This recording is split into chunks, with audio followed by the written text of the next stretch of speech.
primary clinics. India's largest pharmacy chain that will soon achieve the landmark of 5,000 pharmacies.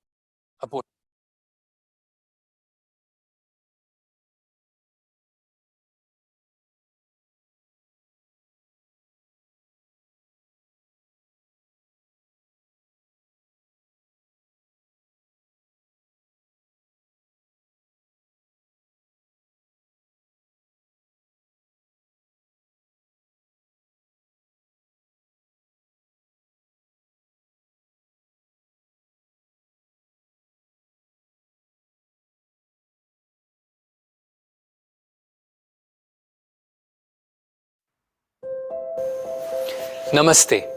Apollo Hospitals Group is India's largest integrated healthcare provider. We have more than 10,000 beds across 75 hospitals with 8,000 clinicians in 55 specialties. We have Cradle, a network of birthing centers, Spectra, a chain of daycare centers, Fertility, a network of IVF centers, 1,300 plus diagnostic centers, a chain of dental clinics, a network of dialysis clinics, Sugar, a chain of clinics for pre-diabetes and diabetes, 260 plus primary clinics, India's largest pharmacy chain that will soon achieve the landmark of 5,000 pharmacies. Apollo MedSkills is the largest healthcare skilling institute in India. UR Life is our wellness platform. Family Health Plan Insurance is a TPA with a pan-India presence and a network of 14,000 plus healthcare providers. Medvasti is Asia's largest and fastest growing health edtech company, having positively impacted the careers of 500,000 healthcare professionals across 192 countries. Leveraging nearly 4 decades of experience, we have designed Apollo Pro Health, a unique AI-enabled personalized health management program. Apollo Home Care has provided holistic care at home to 330,000 patients. Apollo Global Projects Consultancy has been engaged in 54 projects in 32 countries. Apollo Telehealth provides a spectrum of services breaking geographical barriers. Apollo Hospitals Education and Research Foundation, Apollo Research and Innovations, and Apollo Knowledge administer state-of-the-art research and academic programs. For us, clinical excellence is a scholarly approach to clinical practice with passion, passing on this mastery to the next generation of doctors and collaborating to enhance research. Our patient care stands on the 3 pillars of clinical, academic, and research excellence. For us, clinical excellence is giving hope to Mahindra with Nemaline rod disease, who has seen the world upside down his entire life. Mahindra after corrective surgery. For us, clinical excellence is giving hope to this family with conjoined twins that Abriana and Adriana can lead independent lives. Abriana and Adriana after their separation with the founder and chairman of the Apollo Hospitals Group, Padma Vibhushan, Dr. Pratap C. Reddy. For us, clinical excellence is giving hope to the parents of Sanjay with liver failure that after a liver transplant, he will lead a normal life. Sanjay is the first child to have received a successful liver transplant in India at Apollo Hospital, Delhi in 1998. Sanjay had discharged. Sanjay 4 years later, Sanjay 10 years later, Sanjay 15 years later, when the government of India issued a postage stamp marking 15 years of successful liver transplantation in India.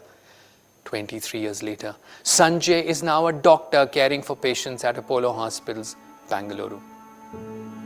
The highest rated hospitals are high volume institutions as best outcomes correlate with high procedure volumes. We have India's finest clinicians, hardwired systems and processes developed over 39 years that ensure excellent outcomes. We have performed 200,000 heart surgeries, 300,000 angioplasties, minimal access cardiac surgeries, complex neonatal and pediatric cardiac surgery. Structural heart interventions like TAVI and Mitra clip are routinely performed.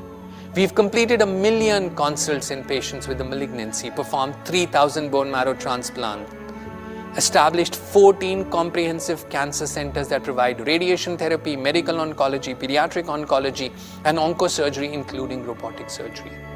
We have performed more than 370,000 orthopedic surgeries, including robotic joint replacements. Comprehensive subspecialty services are provided. More than 180,000 neurosurgeries have been performed. All subspecialty services are offered, including robotic spine surgery. From performing India's first successful pediatric and adult liver transplants, first successful combined liver and kidney transplant, more than 20,000 solid organ transplants have been performed. Kidney, liver, combined kidney, liver, heart, lung, combined heart, lung, pancreas, combined pancreas, kidney, and small bowel. Since 2012, every year more than 1,200 solid organ transplants have been performed. Even during the pandemic, 814 transplants were performed in 2020, and now every day, 4 transplants are performed. If any technology is available anywhere in the world, we brought it first to India because India deserves the best, be it cyberknife, robotics, or proton therapy. The Proton Therapy Center in Chennai is the only proton center in Southeast Asia. When COVID struck, we deployed a 360-degree approach and launched Project Quach. The Quach experience was published in the NAJM Catalyst. We treated more than 250,000 COVID patients, developed the capability to perform 10 confirmatory COVID tests per minute, participated in 25 clinical trials, and administered 5.5 million vaccines. We ensure that our patients are treated in a safe environment. Our hospital in Delhi was the first in India and the 6th in Asia to get accredited by Joint Commission International way back in 2005. All our major metro hospitals are JCI accredited, which is considered the gold standard in global healthcare accreditation. All our non-metro hospitals are accredited by NABH, the Indian accreditation body. What patients and clinicians want goes beyond accreditation. They want excellent outcomes. We developed Apollo Clinical Excellence, ACE, a clinical balance scorecard in 2008. ACE is a case study at the Ivy Business School in Canada. We have 25 parameters that are benchmarked against the world's best published outcome. Each of our hospitals is expected to be in the green zone for each parameter every month. As an example, the best published survival rate after coronary artery bypass graft is 99.4% from the Cleveland Clinic. If our hospital has a survival rate which is comparable, it gets a score of 4 and 4, but with a mortality of 2.1%, it would get a score of 0. Many hospitals in the world would aim for survival close to 98%, but our hospital would get a 0 at 97.9%. Data from each hospital is reviewed and presented to the board. Remuneration of the CEO, CFO, and medical director has been linked to clinical outcomes. We've developed the Apollo Standards for Clinical Care task that includes ACE, the Apollo Quality Program, incident reporting, mortality review, safe surgery, and ICU checklists. More than 1,000 trainees, 8% of India's national board trainees train in 45 specialty residency and fellowship programs at Apollo hospitals. We have 2 medical colleges in India, a medical school in the UK, 11 nursing colleges, an institute of hospital administration, and a physiotherapy college. Our journal, Apollo Medicine, was launched in 2004 and is published every quarter. We have a robust presence in clinical research with an experience of 1,150 clinical trials involving drugs and devices. We have a biobank, a cord blood bank, and a growing interest in biomarkers and genomics. The Apollo team has worked on the design, development, and deployment of artificial intelligence-based APIs for clinical decision support for cardiovascular diseases, prediabetes, diabetes, liver fibrosis, antibiotics use, COPD, and asthma. Our AI COVID risk score saw 16 million downloads. With 4,149 publications, we have the 3rd highest number of publications in India on PubMed. Our telemedicine network was inaugurated by President Clinton in 2000. From 12,500 feet in the Himalayas to a presence in 48 countries. From e-urban healthcare centers to tele-ophthalmology to digital dispensaries, to an e-ICU program, to teleradiology through Apollo Radiology International providing radiological services across India and beyond, to digital pathology linking pathologists across India covering 13 subspecialties of pathology. 13 million lives have been touched through Apollo Telehealth. Based on the learnings of 22 million health checks, ProHealth, the AI-enabled personalized health management program, has shown impressive improvement in clinical parameters of individuals through personalized, proactive, and timely interventions. Apollo 24/7 is the fastest growing health care platform in India with over 17 million users across 450 cities. This new age end-to-end omni-channel platform offers a full bouquet of healthcare services, 24/7 consultation, seamless medicine delivery at home across 19,000 PIN codes, diagnostic test booking and doorstep sample collection, digital health records and more. The Apollo Total Health Program in Aragonda and surrounding villages in the state of Andhra Pradesh for a population of 70,000 people, encompassing physical, mental and social health, ecology, spiritual well-being and economic fulfillment is now a case study at the Harvard T.H. Chan School of Public Health. Many honors have come our way, including 2 case studies from Harvard Business School, international and national awards and recognition. The greatest honor is that 4 stamps have been issued marking our achievements. 25 years of service to the nation, 15 years of liver transplantation in India, performing 150,000 open heart surgeries and completing 20 million health checks. We are privileged to have earned the trust of 200 million individuals from 140 countries. Thank you.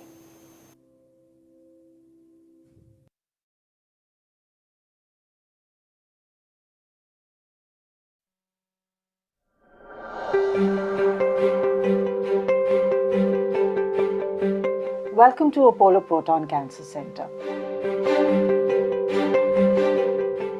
Our approach to cancer management is attention by site-specific combined cancer management teams comprising radiation, surgical and medical oncologists. The team examines the patient and advises investigations. On completion of investigations, the details are reviewed by a multidisciplinary tumor board to decide whether the patient will benefit from proton therapy. Our team of physicists and clinicians conduct a pre-planning audit. Following this, the clinicians contour the target as well as the organs at risk and prescribe a treatment plan. The medical physics team then creates a proton therapy plan and often a rival tomotherapy plan for comparison. The ideal plan is selected and confirmed by the clinical and medical physics teams. This ideal plan is the one that administers the best possible dose to the tumor while ensuring that the dose to normal structures is restricted. An APCC accurately model, quality assured, and a protocol-driven intensity-modulated proton therapy is delivered to suitable patients in 3 treatment rooms using dedicated pencil beam scanning nozzles and the quad beam CT. Proton therapy improves local control and therefore outcomes in some situations, reduces the toxicity of radiation in others, and does both in many clinical situations. Tumors of the central nervous system are excellent indications for proton beam therapy, both in children and adults. Various aggressive benign brain tumors such as meningiomas, pituitary adenomas, cranios, especially located in challenging sites, can benefit from proton therapy with or without surgery. Proton therapy is also particularly effective in almost all childhood brain tumors, where the long-term cure rates are high, and because it spares adjacent normal tissues, these patients are able to achieve significantly superior long-term quality of life than those treated with conventional radiation. Our experience in Apollo Proton Center in treating a fairly large number of patient population with CNS tumors has been quite encouraging. Most children with cancers, although have excellent long-term outcomes, are susceptible to various medical and social issues which can significantly affect their adult life. Among the various modalities and innovations used to address some of these is proton therapy, which is probably the most preferred treatment option for children, adolescents and young adults with cancerous and non-cancerous tumors that can be treated with radiation therapy. Prospective studies from several reputed centers across the world, including ours, have shown that by limiting the radiation exposure to healthy growing tissues, proton therapy leads to lesser probability of late effects such as hearing loss, neurocognitive impairment, hormonal disturbances, growth abnormalities, cardiac issues, reproductive failure, and several others, including lesser probability of second cancers. Head and neck cancers are the commonest cancer in India, and this is naturally our area of focus. In these cancers, proton therapy reduces the long-term and short-term consequences of treatment as compared to techniques like IGRT and IMRT. In the short term, we have noted that this means less risk of pain, of infection, of requiring a feeding tube, and a smaller risk of treatment interruption. And in the long run, this means a better chance of getting back to or preserving a normal life. Proton therapy has a special role in both the elderly as well as in young cancer patients in whom it reduces the risk of having a second cancer. Proton therapy also has an important role to play in base of skull lesions such as adenoid cystic carcinomas, paranasal sinus tumors, and chordomas. In addition, we have noted a special role in post-operative oral cavity tumors, which are, of course, of special interest in this part of the world. Proton therapy treatments are closely supervised and patients are reviewed regularly. On completion of proton therapy, the patient is reviewed by the clinical team and counseled on post-treatment care.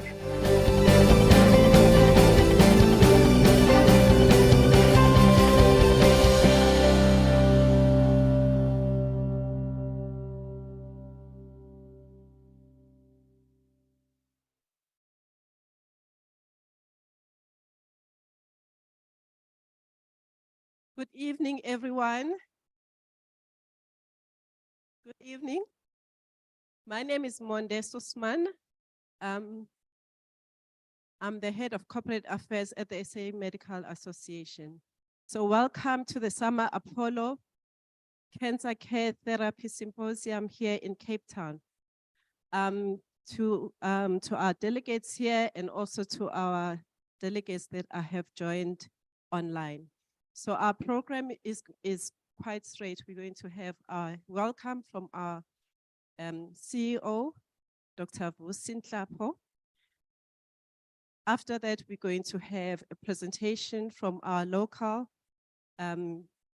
oncology specialist, Dr. Sandile Mhlongo. And then the next person on the program is going to be our Apollo oncology specialist as well, all the way from India, Dr. Srinivas Chilukuri. Without further ado, can I ask our CEO, Dr. Vusi Nhlapho, to welcome you all.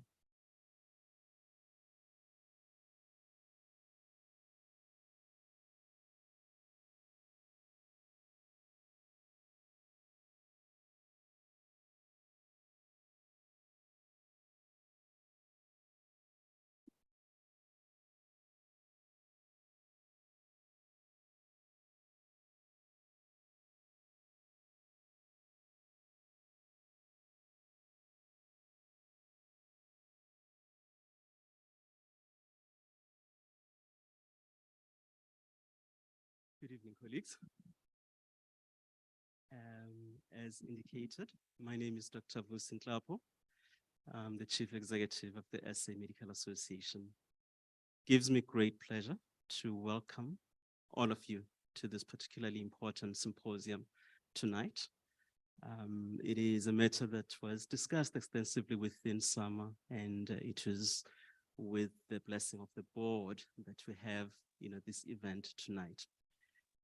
One or two things probably that would be of interest is that we are collaborating in this particular event, with Apollo, which is a team from India. And just to remind colleagues before we talk about the clinical side of things, is that India is a partner in the BRICS environment. So I think what it says is that the kinds of issues that they are dealing with from the socioeconomic background are very similar, to what we're experiencing in the country as well. So we take this opportunity to listen to Dr. Chilukuri and about the journey that they've had so far in as far as the proton beam therapy is concerned. And what we'd like to emphasize for tonight is that this is an engagement really that will start the debate. And I know that for some colleagues, they would be well, averse with the proton therapy. So it will enhance the discussion so that at some point, I think then those important questions relating to, is this something that we need to be thinking about in this country? Is this something that could actually add value in the treatment, of people in this country? As you would be aware, we have a country where, the health services are still starkly, divided between the public and the private sector. And at some point, and I would venture to say that this is the wish of each and every doctor, to provide and have access, to healthcare, being available to all the patients. So I think those are some of the questions that will somewhere down the line, be interacting with. So it gives me the great test of honor to welcome you to this. We know that technology is playing an increasingly important role in how we treat our patients. And this is probably an opportunity for us, to be looking at that. And I think Dr. Mhlongo will assist us in that interface between, public and private, how things are being done. And I look forward to the presentation from Dr. Chilukuri, which was very insightful. And I'm sure that you will enjoy as, we take this discussion forward. So once again, welcome. And I'm hoping that you will find the program tonight as exciting as I have enjoyed it yesterday when we had the very same event in Durban. So without further ado, Damonde, may I ask you to come through? Thank you to you, Dr. Tapo. Just as a way to introduce Dr. Sandile Mhlongo, he is a qualified medical doctor and a health economist, which is a very interesting combination, with a special interest in healthcare, financing, and purchasing. He obtained his undergraduate MPCHB degree at the University of the Free State in 2003. He subsequently obtained a Master's of Science in Health Economics and a Pharmacoeconomics in Barcelona, Spain in 2013. As a medical professional, Dr. Mhlongo has worked as a clinician in various roles and many clinical disciplines in both the public and private sectors across South Africa from 2004 to 2015. In 2010, he started his career in healthcare administration and managed care with Discovery Health, where he served in various roles until 2019. In his last position with Discovery Health, he served as a Deputy General Manager overseeing oncology, population health, and mental health.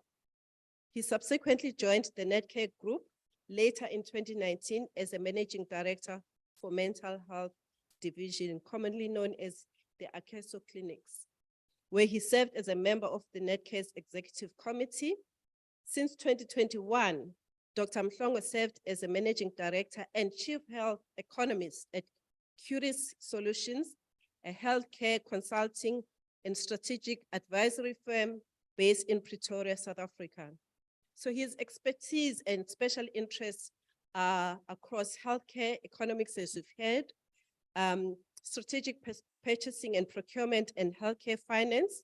So when it comes to how we procure this, solution on proton beam therapy will be quite interesting for him and his consultancy.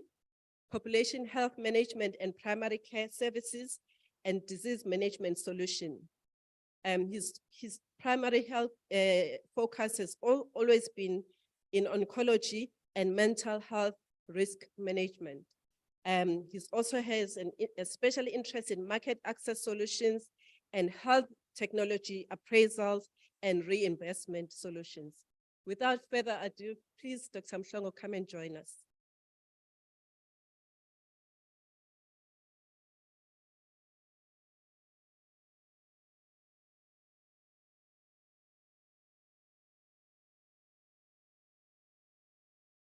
Good afternoon, colleagues. Thank you very much for the opportunity. I wanted to correct you, Namonde. I am definitely not an oncologist. I wish I were one, but I I think it's too complex a field for me. I have always had a love and passion for oncology. I spent about 10 years of my time at Discovery Health looking after oncology. Not by choice, I guess it's one of those things that happens. But I'm going to talk a little bit, perhaps in my area of expertise.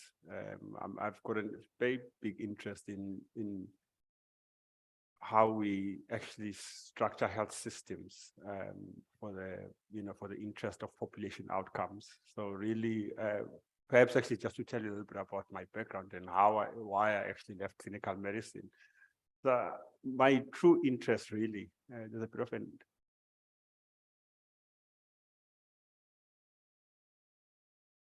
okay. Sorry, so my interest is really in policy. How we shape health systems and how actually different aspects of our lives, social determinants of health shape the outcomes of health. I always find it interesting when you look at research, healthcare, as it were, is truly responsible for about 20–30% of outcomes of populations, health outcomes. So there's other factors that are really important that determine how actually populations survive and how they live, and longevity, and how people live healthy. So I'm going to touch on a couple of these topics as I talk through, but I will leave the complex and very specialized stuff to the experts. And so I'll just share my thoughts and insights and some of the research that I found interesting leading up to this talk.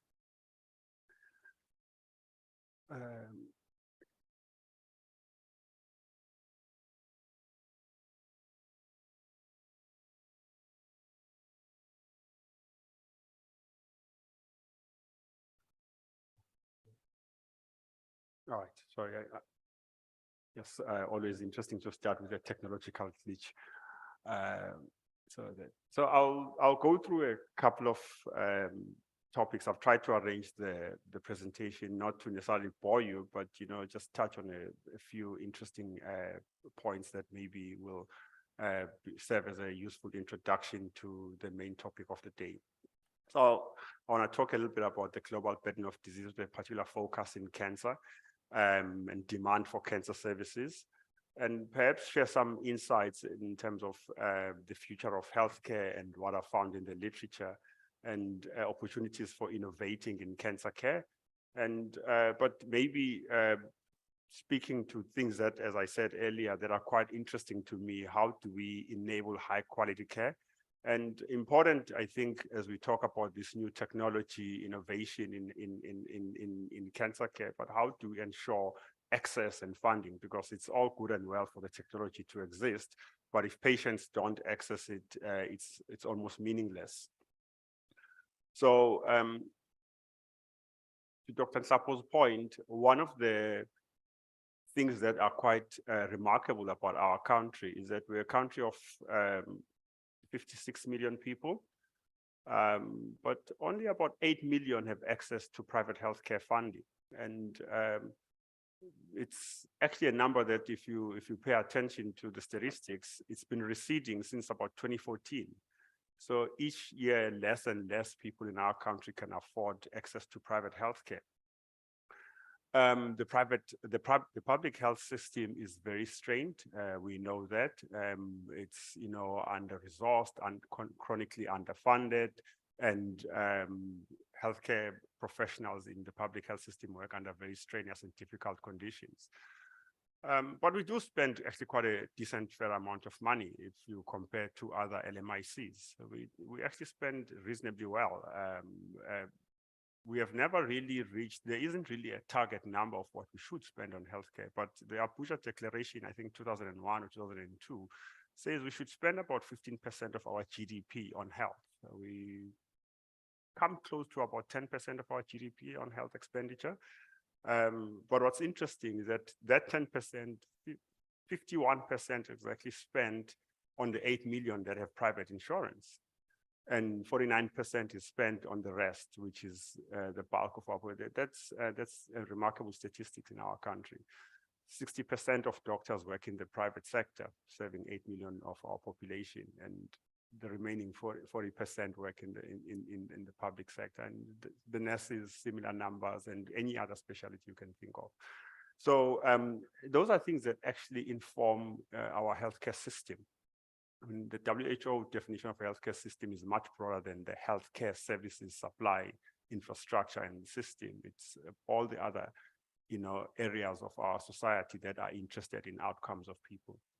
I won't bore you with that detail, but I'll just touch on this. So I found this to be an interesting find. This is from the the Lancet Global Commission on Disease Burden. The 2019 publication actually says in 2018, 1 in 6 deaths was due to cancer. In 2018, the numbers actually cases per year, I'll show you in the following slide. They look fairly decent. It's about 16 million people, but actually the projections into the future are much more concerning and starkly concerning. So I think it's something to be worried about. The probability of cancer over the years of death due to cancer has been improving, and not significantly. If you look at these, presentations are always actually, if you look at the graph, it's actually really because of the way the numbers are shrunk. It's actually from 9% to 8%, really. There's not really much of a difference, although the slope looks very, very much, a favorable slope, but it's actually from 9 to 8%. And what you start to see is actually the flattening of that curve. So we're plateauing. We're not really making much more meaningful impact on improving people's lives and improving outcomes in cancer care. So, and perhaps that's my interest in today's topic about how actually can we make a difference? Can we make meaningful differences? If you look at the same publication, the Lancet Commission on Disease Burden, one of the things we've made a significant impact globally in public health in terms of communicable diseases. So that's why you're starting to see the non-communicable aspects of our lives becoming actually much more prominent, and actually that's where the challenge remains. And cancer actually, could be, we can argue all day long, is it because of better diagnostics? Is it because of more impact on screening programs and so on and so forth? But we are finding more cancers. But as well as that may be, people are living longer. We know that. Even in South Africa, you are actually across sub-Saharan Africa, you're starting to see improvement in life expectancy at birth. So our country's life expectancy combined is 65 at birth. So we have made a meaningful impact since the challenges of the HIV epidemic in the late 2000s into the 2010s. So there is improvement, but what's actually where we're struggling globally is the healthy years of life. Those seemingly are receding, even in high-income countries. So meaning, as healthcare experts or healthcare professionals, we need to be worried about, are we really making the meaningful impact on people's lives in ensuring an increase in healthy years of life, not just quantity of life, but actually increasing quality of life for our patients, for our communities, for our societies. So what I was talking about actually in these numbers, you can see that in 2008, 12.6 million people were diagnosed with cancer. This is from the UN Population Development Studies. 2018, 18.1 million people were diagnosed with cancer, and you move to 2040, the estimates are about 30 million new diagnoses. These are annual diagnostics, not people living with cancer.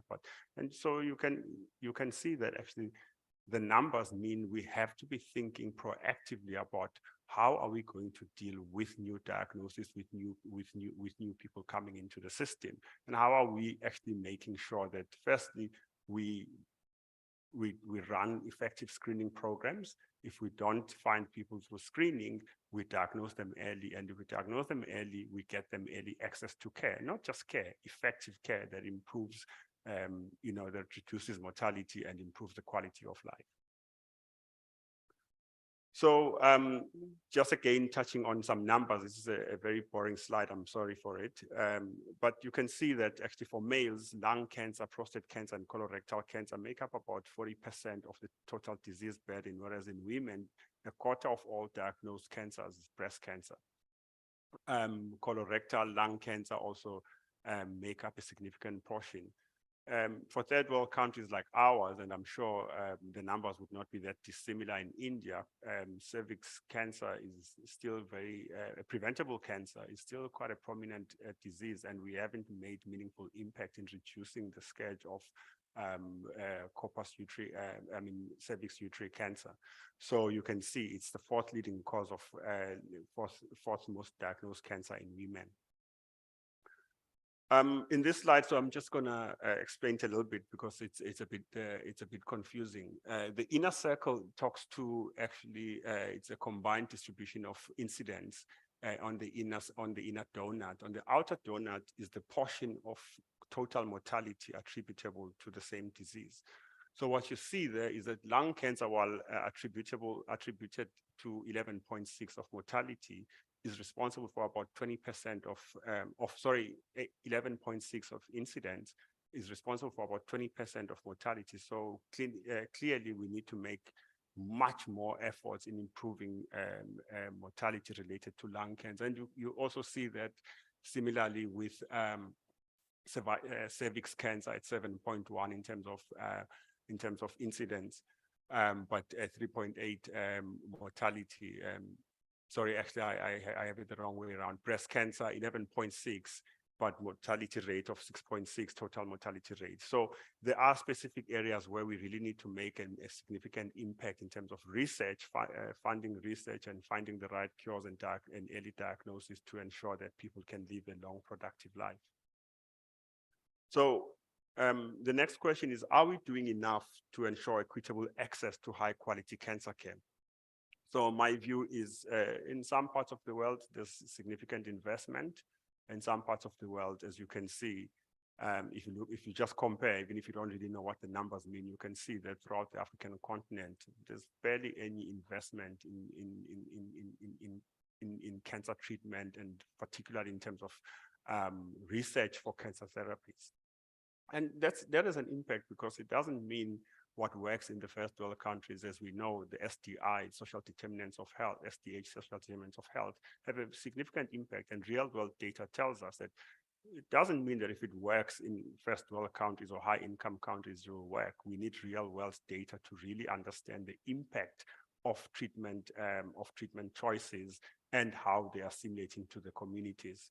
So you can see that here, the investment in Africa is almost a fraction of what is currently, it's not even almost, it is a fraction of what you look at North American investments in billions of US dollars. So hardly $1 billion is invested for research in cancer in Africa relative to $25.1 billion US in 2018.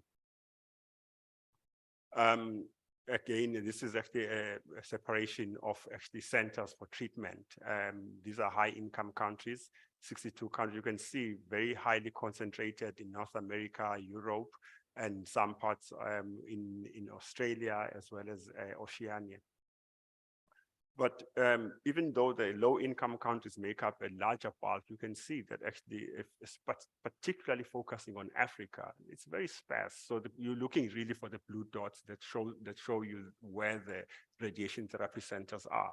And you can see large parts of Africa actually are just gray. There's absolutely no infrastructure for treating patients. I mean, in South Africa, you can see it's actually almost an outlier for the whole of the continent, even though even in South Africa, we have very few centers for the total population. One might argue we probably have enough for the 8 million that are insured, but for the total population, we saw a couple of years ago the shortage of radiation therapy professionals.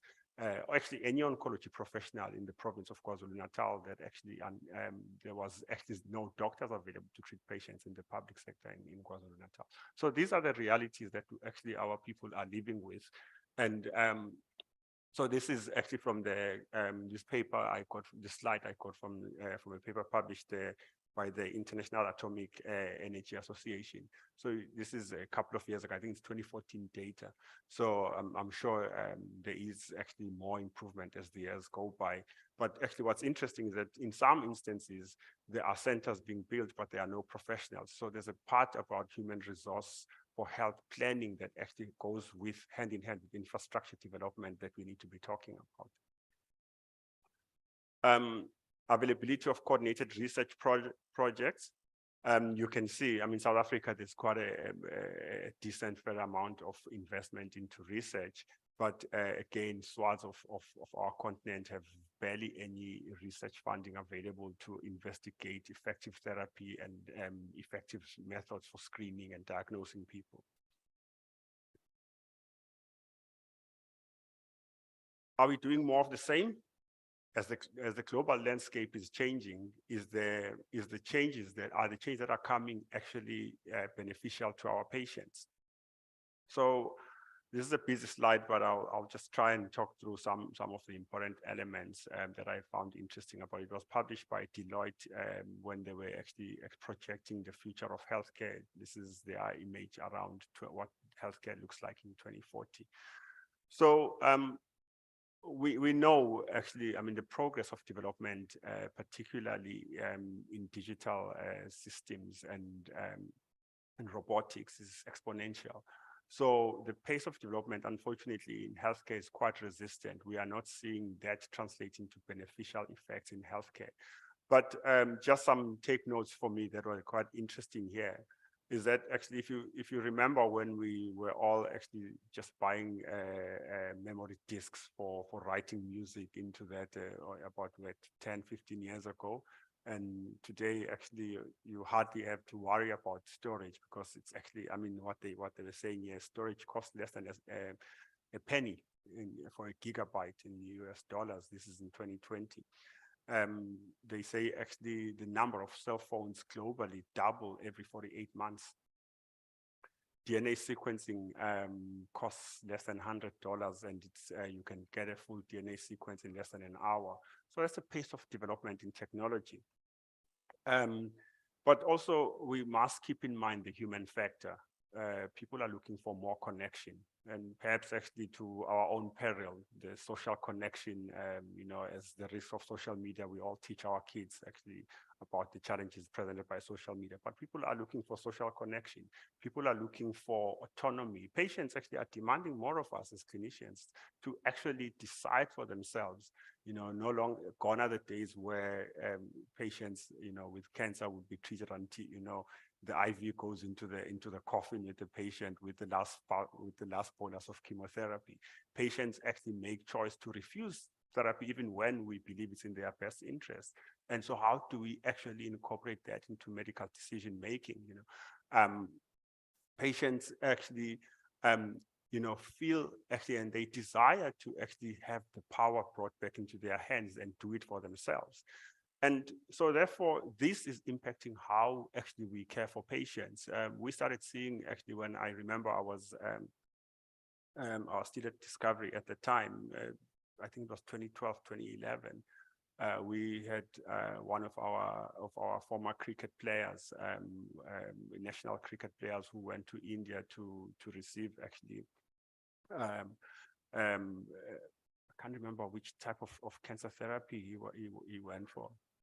Yes, CyberKnife. Yes, actually, it was before the first launch of CyberKnife in South Africa. But also this talks about the globalization of the world population, right? How actually, I mean, when I was looking at actually the programs that have been running in some first world countries to access proton beam therapy, you know, in the NHS have been running actually patient assistance programs to send patients, appropriately qualified patients who might benefit from the therapy. So how do we actually use that insight and knowledge to ensure, I think Australia has a similar program. They launched their first proton beam therapy center a couple of years ago. But these programs have been running so that actually when there's better treatment available, we make sure that patients can access it, and because geography should no longer be the inhibitor. I was quite interested when we were watching the launch of the initial slides, that the videos about Apollo Center. You know, ICU care nowadays actually through telehealth. You know, intensivists can sit here and see a patient in Kakamas. You know, that's the ability of technology to connect us and improve. Are we using it though to improve patient access, to improve the quality of care, to improve patients' lives? And that's the question that we all have to ask ourselves. I don't have the answers, but I think it's worthwhile for us to really understand, are we leveraging the technology that's available to advance patient care and access? So again, another busy slide, but I'm not going to touch on it. But what I wanted to focus on this slide here is really patients are demanding actually not sick care, but well care. How are we doing in moving away from sick care? You know, are we doing the right things to advise our patients about, screening when they need to screen, to do the right things, behavioral health, to prevent disease? And a lot of the efforts that are really invested in healthcare, that's why, we call it sick care, is because really it's a very hospice-centric model of care where we wait for patients to get sick, they come to us, and then when they come to us, they have that, I guess, perhaps actually the arrogance of doctors that actually, paternalistic, patients need us, they must come to us. I'm sorry for saying that, but there is an element of how we have to ask ourselves as clinicians, are we really doing enough to really prevent disease, or do we really invest in actually patients getting sick and then they come to receive care from ourselves? So leading on from the previous slide, there's a lot of effort that I believe we need to put into advice, monitoring, and supporting patients rather than actually receiving care, where we do the treatment and assessment and ongoing. So there's that, and those actually are not either or, they are part of a continuum. So it's about understanding what part of the continuum we need to be providing for our patients to improve the quality of care that they receive. But equally, I think we have to leverage, as I just mentioned a moment ago, we have to leverage the technological advancements that are available to us, digitization, the fourth industrial revolution. We have to actually leverage that to ensure that we expand. One of the big challenges is that actually in South Africa, we have about 40 or 50,000 registered doctors for a country of almost circa 60 million people. Those numbers tell you, how do we actually enable broader access and make sure that we leverage the digital revolution to make sure that doctors are accessible 24/7 as patients need them. So, but also that means we need to be thinking, not just because technology is available, how do we ensure safe, reliable, interoperable data platforms? One of the big challenges, again, that actually come from, being sort of, when the system is designed to serve the needs of the organizations that serve populations, is when actually doctors have to deal with 20 different EHR platforms because they all come from Discovery, MedScheme, GEMS, Afrocentric. How do we make sure that actually, because it's about one patient, the patient can transition from A to B to C. How do we make sure that actually these electronic health records or medical records follow the patient and they belong to the patient? But actually for the doctor, the journey must be easy as well, so that it's interoperable, it's seamless, and it's integrated.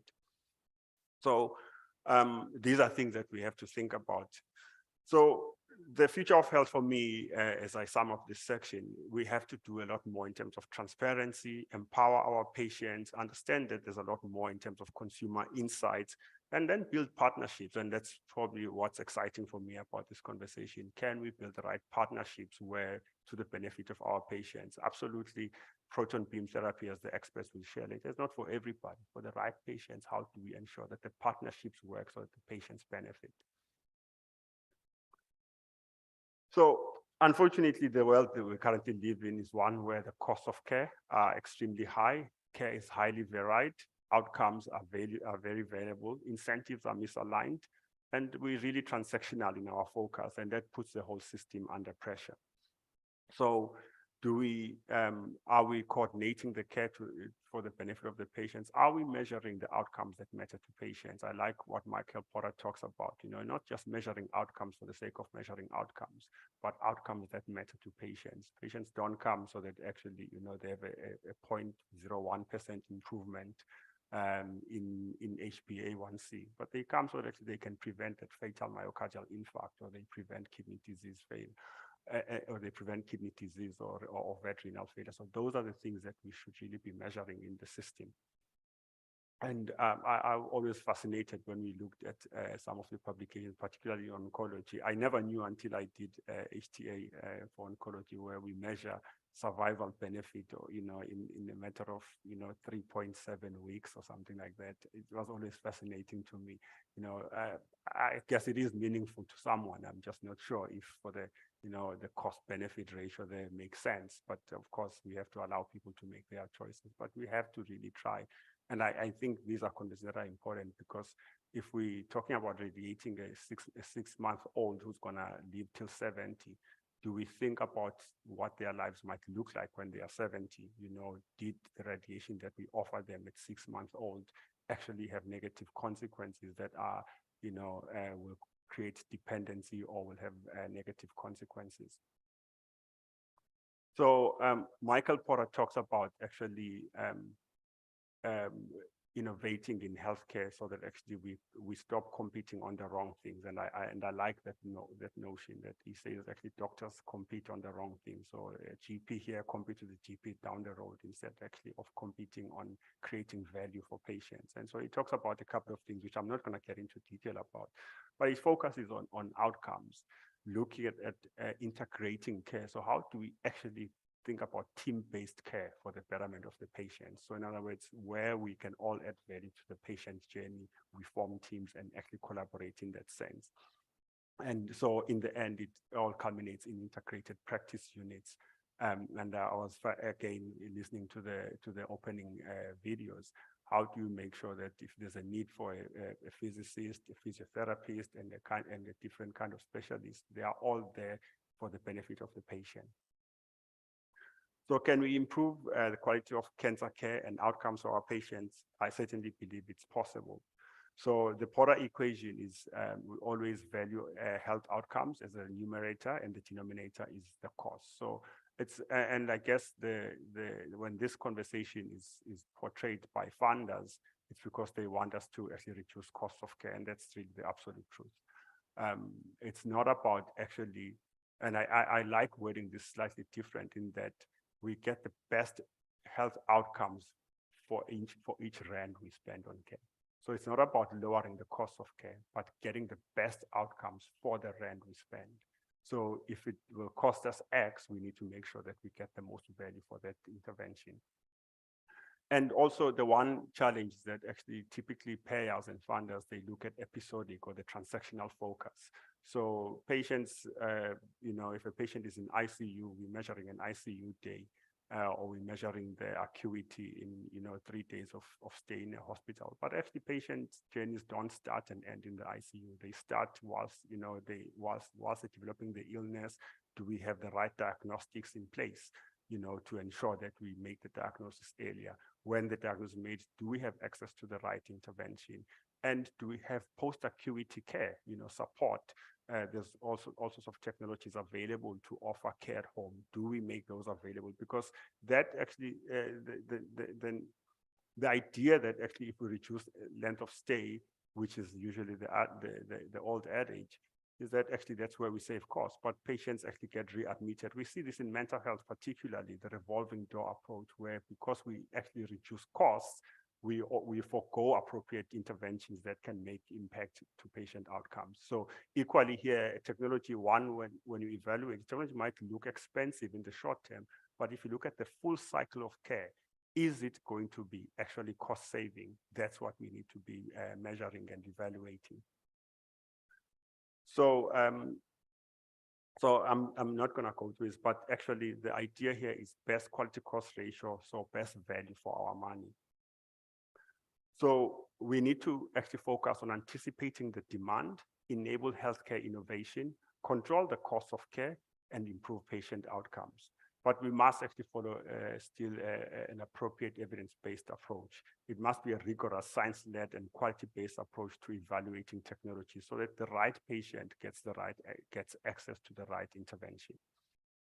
So, and the process is, I'm not going to go through the detail. It's about evidence-based appraisal of the technology. I was quite fascinated looking at the NHS approach. If you look at all the commissions, they've published indications where they would approve photon therapy, where it has not been proven through science that it improves outcomes. And that I think is a similar approach that we need to actually be focusing on, where there's a clear benefit, ensure patients can achieve access. And therefore, we improve patient experience, we ensure safe care for patients, and on-demand availability of appropriate technologies. So the value dimensions here are outcomes versus costs, but also looking at actually how do other stakeholders, often in healthcare, when we talk about patients, we really focus on the patients, but in cancer, often, as we know, the family unit that supports the patient is equally important. You know, you know, if you're talking about a child who's going to live with leukemia or whatever the case might be, or who's had actually a brainstem operation, that child might need 24/7 care. And in our country, where there's often social disconnectedness, you might find that the single parent who's a breadwinner is the person who must care for the child. So how do we make sure that we are actually thinking about these things as clinicians while we're offering care? And what is the broader societal impact? So this was a slide, I adapted from a publication by Boston Consulting Group, where they developed a multi-criteria decision analysis tool, where it looks at multiple criteria to actually make decisions, or it helps you to make decisions but not focusing on one element, which I think our funders typically make a mistake of, which is just the cost. But how do we look at the clinical outcomes for the patient, as well as actually then looking at actually other key stakeholder benefits? Does it actually enhance the way clinicians work? Does it actually integrate into the normal practice for the clinician and the health system as a whole? And also, does it actually advance sustainability of the entire health ecosystem? Does it promote innovation? Does it actually have a positive socioeconomic impact? And therefore, when we start talking in that regard, we are looking at broader set of factors to really enable decision making for complex issues. So in closing, I want to just sum up, leave you with these 6 points. Mortality globally is definitely improving, and we are seeing this across many different diseases. We've made a significant impact, particularly with communicable diseases.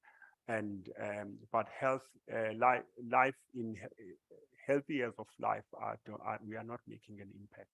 As healthcare professionals, we need to really think long and hard about what are the interventions that actually not increase the quantity of life, but improve the quality of life for our patients.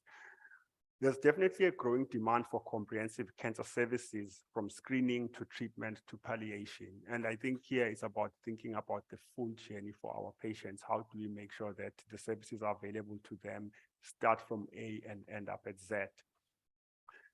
The future of healthcare lies in disrupting existing models and investing in value-enhancing solutions.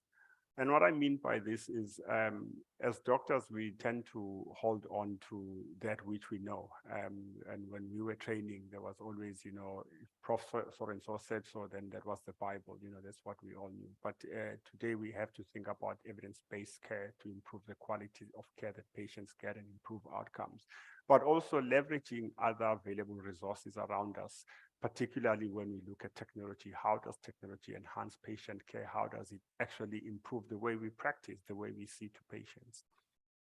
And finally, team-based care is the solution.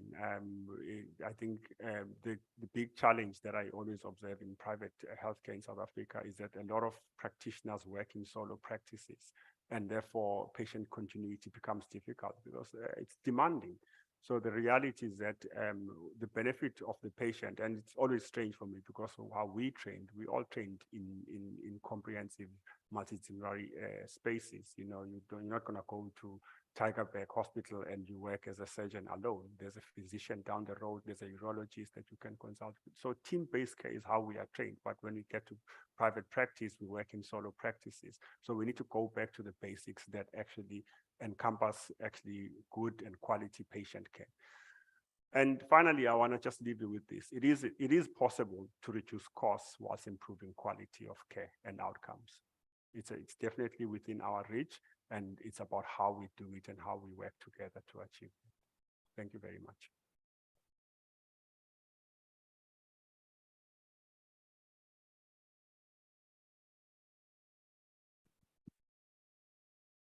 So certainly our discussion last night came down to a discussion about the cost and benefits scenario regarding this therapy.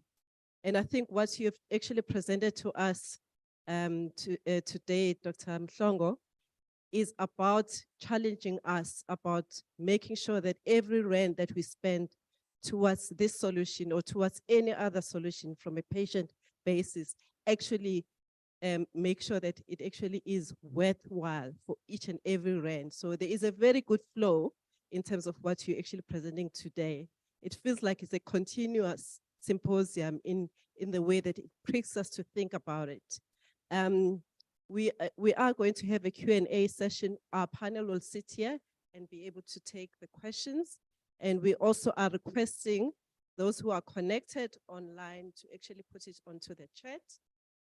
Thank you very much for that. I'm going to start doing the introduction for Dr. Srinivas Chilukuri. He's a key opinion leader. Sorry, I need my... in the field of radiation oncology, as I've indicated before, from India. He is accredited with pioneering Southeast Asia's first clinical program for particle beam therapy at Apollo Proton Cancer Center in Chennai, where he continues to lead pediatric, bone, soft tissue, genitourinary, thoracic, cancer radiation oncology programs. Apart from delivering clinical service, he is currently running several prospective studies, including collaborative research with some of the finest institutions of the world. He also sits on several prestigious national and international panels formulating guidance papers and advises governmental and agencies such as the World Economic Forum. He is also the co-founding chairman of the Optimus Oncology, which is a healthcare startup providing modern and affordable cancer care in rural pockets of India. It has attracted funding of $5 million in the first 3 years of its operation, and is currently serving 5 districts in rural Maharashtra, excuse my pronunciation, in India. In 2009, he's also credited to initiate the first clinical program utilizing volumetric modulated arc therapy in the subcontinent, and has been in the clinical lead of the Advanced Radiotherapy School. Through this school, which was run in collaboration with various medical systems, he has trained more than 200 radiation oncologists and medical physicists belonging to Asia and Africa over more than 7 years. He has also been a popular teacher and have trained several postgraduate students in radiation oncology under his mentorship. Dr. Chilukuri was trained from some of the finest institutions such as the Armed Forces Medical College and Tata Memorial Hospital, and had exposure to some of the best institutions of the world, including Miami Cancer Institute, the Mayo Clinic, through some short clinical training programs and also fellowships. He has been awarded fellowships by American Society of Oncology, European Society of Medical Oncology, for being one of the most promising oncologists. He has won several national and international awards and has several international scientific publications to his credit, including in high impact journals. He believes in building lasting bonds with his patients and in the magic of technology in making lives better. He is passionate about leveraging technology towards equitable cancer care and building sustainable healthcare models across geographies. That is why we have him here in the room, all the way from India. Please welcome Dr. Srinivas Chilukuri.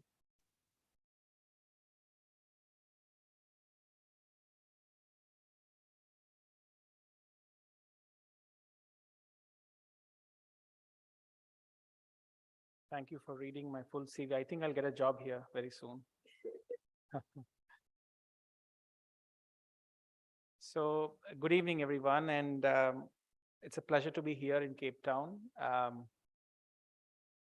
I'm very happy to talk to and interact with all of you today. This is my second time in Cape Town. I've been here as a tourist years back before the COVID hit us. Very happy to be back here, and especially in this role. Can I start the slides?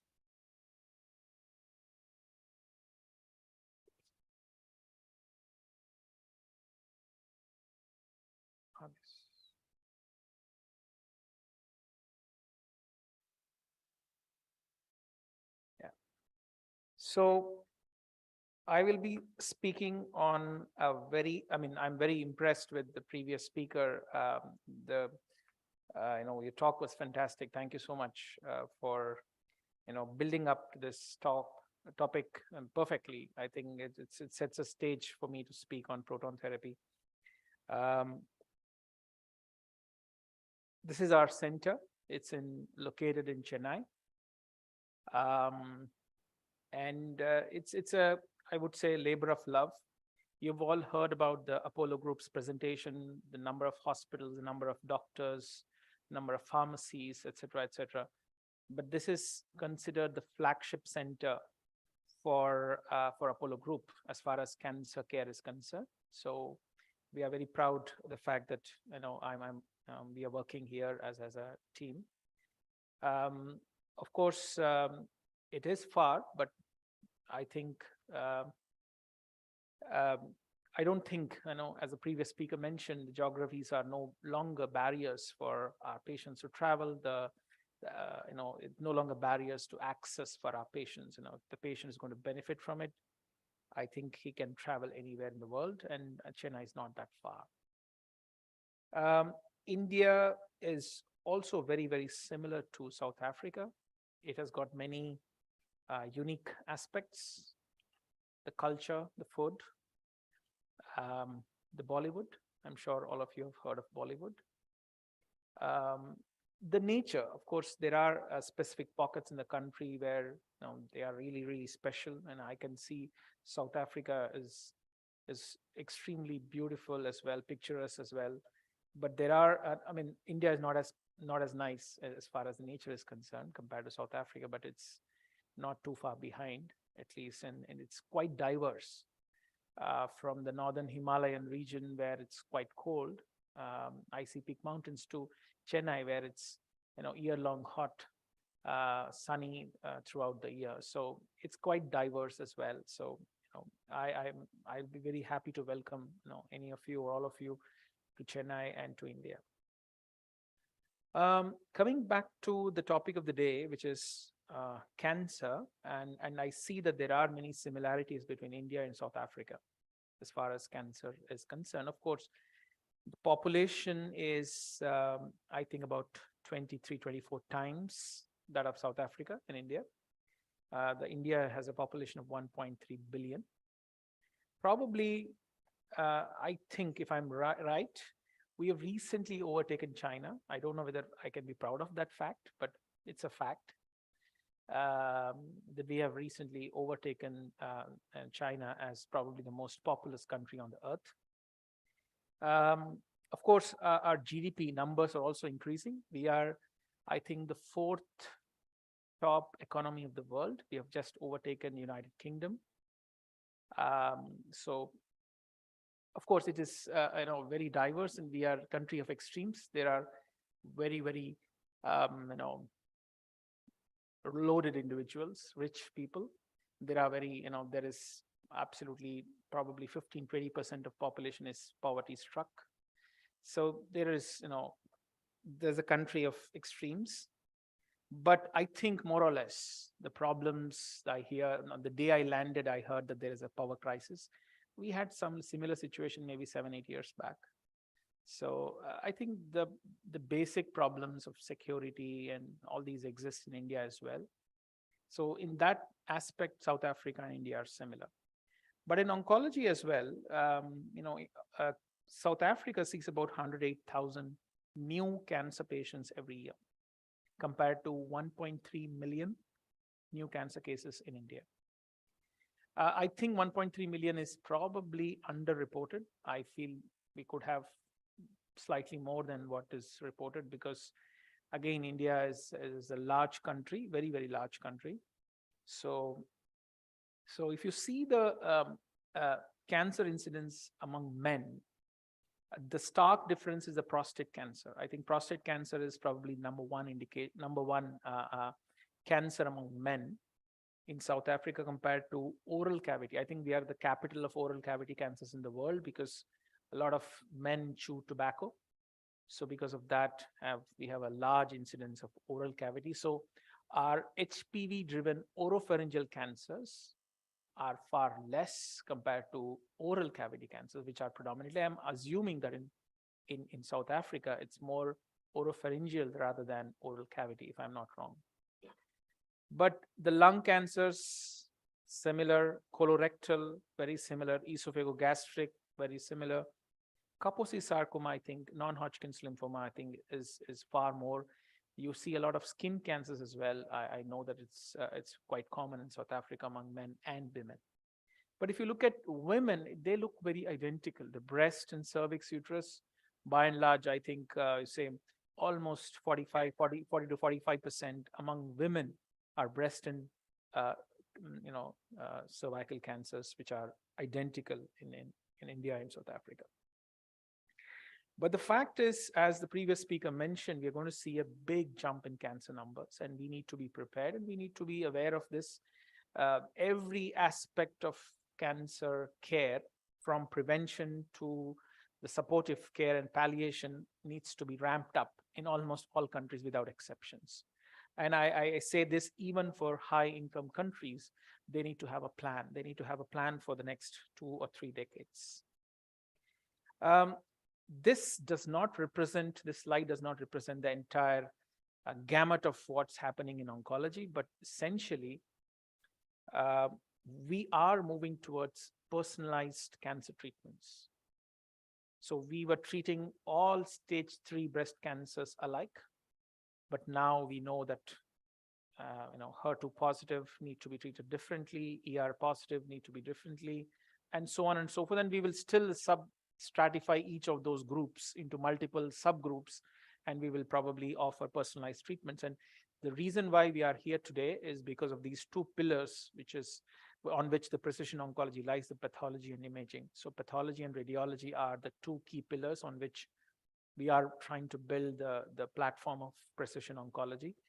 And among all these interventions, particle beam therapy is a very small and subtle kind of innovation which has happened in the last few decades, which I'm going to speak to you today. As a radiation oncologist, I would say approximately about 2/3 of cancer patients require radiation therapy at some point. It could be in the curative setting, it could be in the adjuvant setting, it could be in the palliative setting. But we do use about 2/3. 2/3 of patients do use radiation therapy at some point during their cancer journey. And radiation therapy has fortunately evolved over the last few decades. And I know that there are a few radiation oncologists in the audience, but to those who are non-radiation oncologists, what we are trying to demonstrate is that this is a horseshoe-shaped target which represents a tumor, and the circle, just closely associated with it is say organ at risk, which is a normal tissue. The key aspect is the aim of the radiation therapy is to make sure that we treat the tumor and not the normal tissue, right? But here in 2-dimensional radiation therapy, which many centers in India and South Africa are still unfortunately practicing, we irradiate them alike. They both receive the same doses of radiation, which is not the appropriate way to utilize radiation therapy. But this is 3D conformal radiation, wherein you see that the horseshoe-shaped target is receiving a slightly higher doses compared to slightly lesser doses to the normal organ, normal structures. But you can see that a lot of spillage around, similar to 3D conformal with more conformity, and something called intensity modulated radiation therapy, where we are able to really conform the high doses only to the tumor while restricting the doses to the organ at risk, which is the normal healthy tissue. Now, I think these are my old slides. I think the right slide deck is not here, but nevertheless, the point is that IMRT, which is X-ray based radiation therapy, once it enters the body, gets attenuated. That means it enters the body and the intensity of the radiation dose reduces as it travels across the body. Compare that to proton beams, which are positively charged particles, unlike X-rays, which are massless and chargeless. Protons have a mass and they have a charge, which is positive charge, and they deposit dose in the entrance, and some dose at the entrance, but deposit their entire energy after traveling a particular distance called range. The range depends on the energy of proton beams. Unlike in X-rays, we use 6 MV photons, which is actually a mixture of many energy beams, but essentially 6 MV is the average energy of the beam. Protons, each layer is treated by a different energy. It could range anywhere from 70 million electron volts to 226 million electron volts. 70 million electron volts will see a Bragg peak. This is called the Bragg peak, and the Bragg peak is seen at 4 centimeters for 70 million electron volts. But for 226 MeV proton beams, the Bragg peak is at 32 centimeters from the skin. So if you are treating a prostate cancer, which is maybe 20 centimeters below, from this direction, we would use for a particular layer, we would use say 200 million electron volts. For a target which is more superficial, if we are treating the lymph nodes as well, the pelvic lymph nodes, they would be treated with slightly lesser energy. So different beam energy is used for protons to achieve this maximum deposition at a particular distance. The good thing is there is absolutely no dose beyond the Bragg peak. So there is essentially no exit dose, right? So what proton therapy has seen, I've shown you radiation therapy has evolved from 2-dimensional radiation to 3-dimensional radiation to IMRT, right? Proton therapy also has evolved, and unfortunately people always think the proton therapy is just one type of treatment, but actually the treatment also has evolved from a 2-dimensional proton beam therapy to something called passive scattering proton therapy to something called intensity modulated proton therapy or pencil beam scanning proton therapy. What happens in pencil beam scanning proton therapy? Essentially, these Bragg peaks are, we basically make sure that there is a Bragg peak in the tumor, within the tumor, so that there is no dose beyond it. But essentially these Bragg peaks are painted spot by spot, layer by layer, from the deepest layer to the most superficial layer to cover the entire tumor, right? And this is how it is done. So you can see that essentially what we are doing is that we are painting the tumor with multiple Bragg peaks. So as I said, the proton therapy has evolved over a period of time. The spot size, the width of the Bragg peak was 11 millimeter when I went for a training in about 7 years back at MD Anderson Cancer Center. The smallest Bragg peak width was about 11 or 12 millimeters. Now, what we are using currently in most parts of the world, especially the newer modern proton therapy centers, is 3 millimeters. So you can see the precision has improved significantly as far as the spot size is concerned. So essentially, X-rays, something like this, there is a deposition uniformly, there is an exit dose. Compare that to protons, where protons stop and there is no exit dose. So what it means to the patient is essentially, you can see that if it's a volumetric modulated arc therapy, you confirm the dose, confirm the high doses to the tumor. This is a sacral tumor. And the rest of the normal tissues, I mean, you can appreciate this here, that this is protons. You can see that the circumference of the rectum, the bladder, the bone marrow, the femoral heads don't receive any doses of radiation.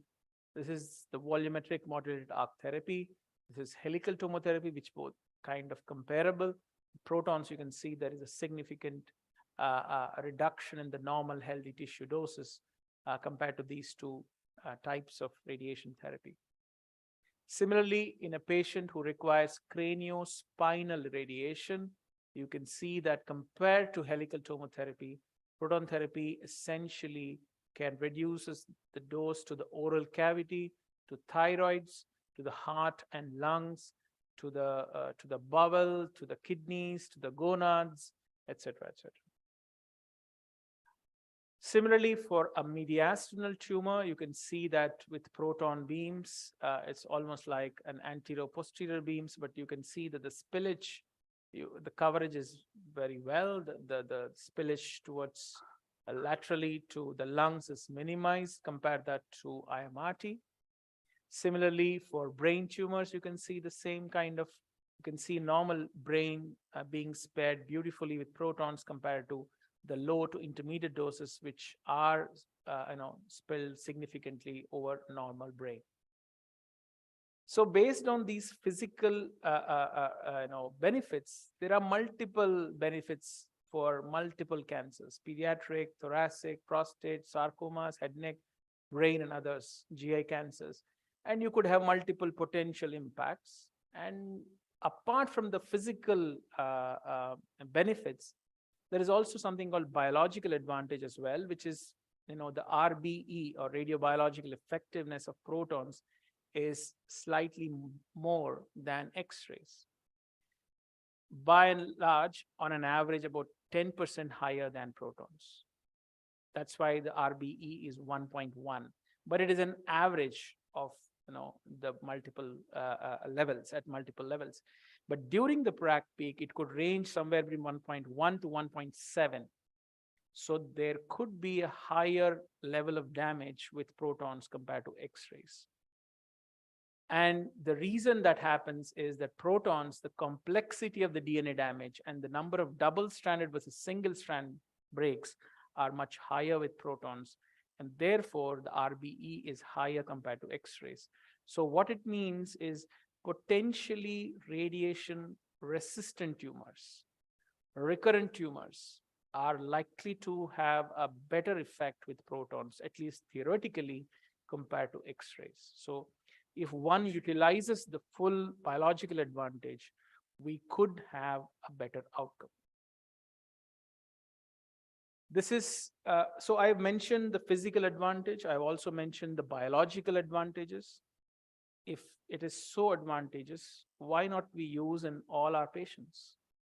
Why don't we have 50 centers in South Africa and some 1,000 centers in India? Not feasible, not possible. The reason is, it is a huge machine and huge infrastructure. The gantries are 3-storied big. You cannot, have a building and install a proton inside it. It's not possible because it's so huge. You need to bring the machine and make a building around it. It is that huge. The cyclotron is about 10 to 12 feet in diameter. So huge piece of equipment. And the beam passes through, there is a huge corridor of beam transportation system. which takes the beam from the cyclotron to the treatment room. And despite this gantry being 130 tons only, the accuracy is sub-millimeter. And another good thing about protons is that the modern proton is that we have cone beam CTs, we have respiratory gating, we have surface guidance, we have all the bells and whistles what you would find on a linear accelerator. This was not the case till last 5 years back. Proton therapy that way, I went for kind of, the chairman of Apollo Group approached me for, why don't you come and take a job here? And he said, I'm not convinced about protons. It's still evolving. It's quite primitive. I don't like it. I don't want to restrict myself to proton therapy. He said, okay, you travel first, look at few proton centers, and then you decide. I was utterly disappointed to see some of the major centers do not have image guidance. And as a photon radiation oncologist, I still am a photon radiation oncologist. I treat only few patients on protons. But the fact is, we are used to image guidance. And without image guidance, we are shooting in the dark. We're creating large margins. And large margins kind of counterproductive as far as protons is concerned. The biggest benefit what you're achieving with very tight conformal doses when you have crisp margins, just like what you use for photons. So now we have, the modern proton therapy centers across the world now have all the bells and whistles, all the modern equipment and gadgetry which a linear accelerator has. And then now we have, they are similar, and now they are comparable to each other as far as the kind of technologies they have. So that is why, and the cost of proton therapy, I'm not talking about the cost of treatment, but cost of setting up such a huge facility is, the cost of proton therapy is approximately between 60 to 70 million US dollars. So essentially, the maintenance of the proton beam, with just the maintenance, you would can buy one high-end LINAC every year with just the maintenance cost of the proton therapy equipment. So it is a massive equipment, huge infrastructure, huge cost, and that is the reason why we don't have multiple proton centers. Fortunately, India has two now. One is in Apollo Group, the other is going to start soon, and probably by this year or end of this year or next year. That is a public funded hospital. Remember, I told India is not a poor country. India has poor people and rich people, just like in South Africa. And we have one in private sector and one in public sector. And thankfully, patients who are financially challenged also will have access to this technology. So apart from being expensive, it needs a fair bit of expertise. We signed a contract with the IBA, who supplied us the machine in 2013 in January. Can anyone guess when did we start the first patient? In January 2019. So it took 6 years from the date of signing to actually start the treatment, to start, to beam on for patient treatment. So it took, there are a lot of steps. It's not that we were sleeping for the last, between 6 years. There are a lot of things we had to jump through. Of course, the next proton therapy center will not have to go through so much trouble for, setting up the whole thing. So because it's complex, there needs to be some kind of a rationalization, which patients would benefit, in which patients say it is worth traveling from a northern part of India to come to Chennai for treatment. So that is a question. And an American Society of Radiation Oncology, because US has this issue that there are a few proton centers, about 50 odd, or maybe 30 odd, now going to be 50 very soon. And some states have one, most states have at least one proton therapy facility in the United States. Some states have more than one. But because they need some kind of guidance, it cannot be said that proton therapy is standard of care. Obviously, it's not possible.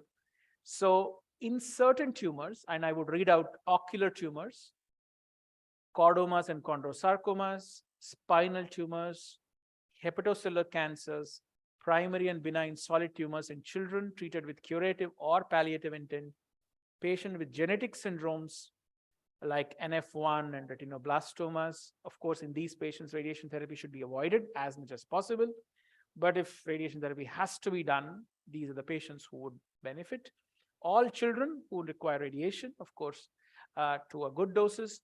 Malignant and benign primary CNS tumors, advanced unresectable head and neck cancers, cancers of the paranasal sinuses.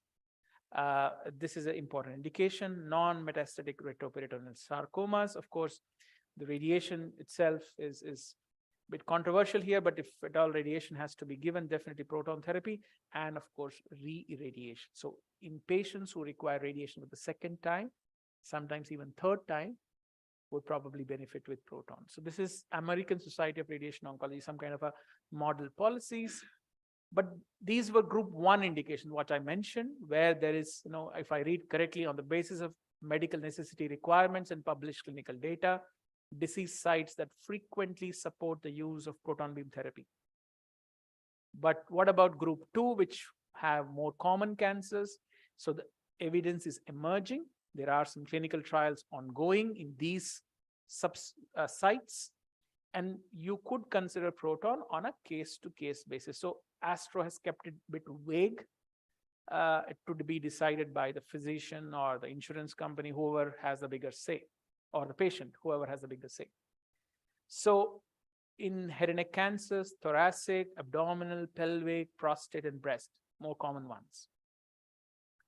So based on the physical benefits, there seem to be some benefit in almost all sites, but essentially percentage of patients likely to be eligible for protons ranges. Some believe it's 5%. UK believes it's 5%. Most European nations, including Scandinavian, believe somewhere between 15 to 25%.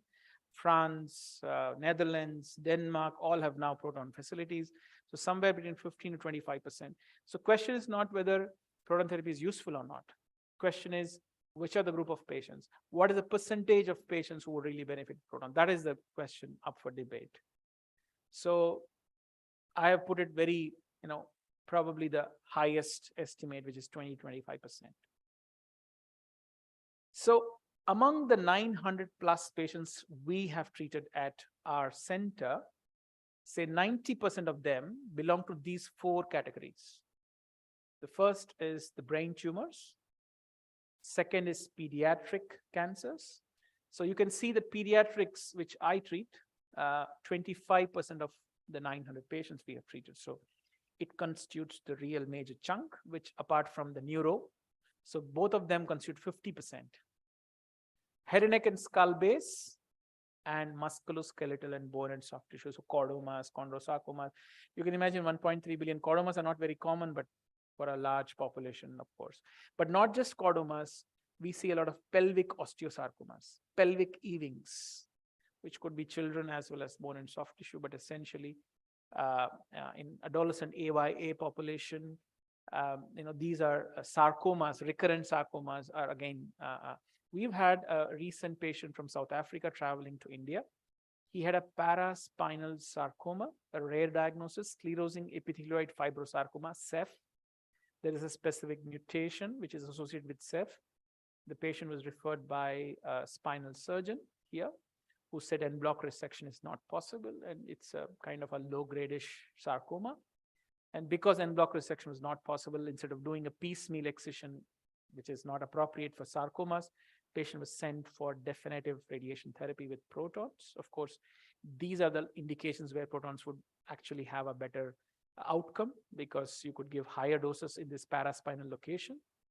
And therefore, not just the toxicity reduction, but actually the outcomes, the possible tumor control rates will be better with protons in these indications. So we all who are believers in evidence-based medicine believe that there needs to be a concerted efforts to improve the evidence base for proton beam therapy, whether it is for or against in different indications. And I have published this 2 years back, and there need to be professional organizations, collaborative approach for proton therapy, and we are doing a little bit on it. Ours is a private center. We cannot run many randomized trials. Randomized trials are more expensive, time-taking, etc., etc. So what we are doing are multiple registry studies. I'll show some of the registries which we are using to collect prospective data. As far as pediatric cancers go, slight change in the topic. This is a child whom I have treated several years back, case of medulloblastoma.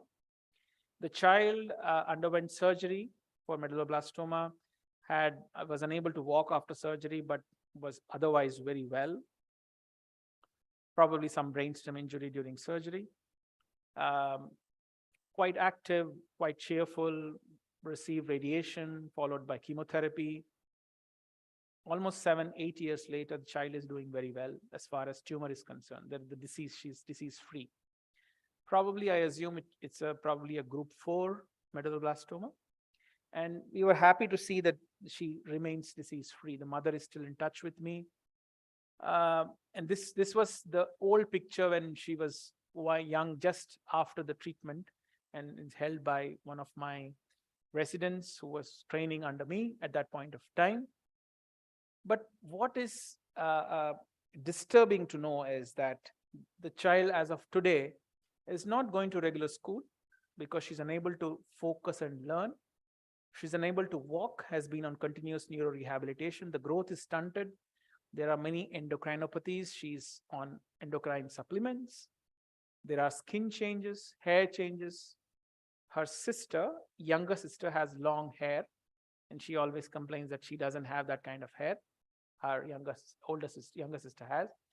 She has frequent infections. She's obese, and she has major psychological issues.